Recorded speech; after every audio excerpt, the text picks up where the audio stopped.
सकल मराठा समाज सोलापूर यांच्या वतीने सोलापूर महानगरपालिकेतील मराठा समाजातील नगरसेवकांचा सन्मान व गौरव सोहळा 2026 आज उत्साहात संपन्न झाला।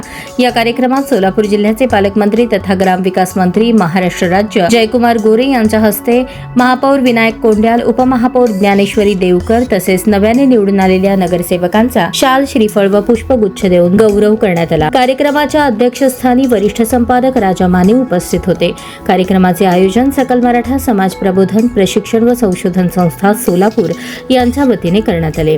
यावेळी सकल मराठा समाजाचे माऊली पवार, गणेश देशमुख, नीलकंठ वागचौरे, शरद ठाकरे, राजू सुपाते, दत्ता मामा मुळे, नलिनी जगताप, उत्तरा बचुटे बर्डे, दिलीप कोल्हे, राजन जाधव, चंद्रकांत वानकर, शहाजी पवार, प्रवीण डोंगरे, भाजप जिल्हाध्यक्ष शशिकांत चव्हाण, सुनील केदार यांच्यासह मराठा समाजातील मान्यवर उपस्थित होते।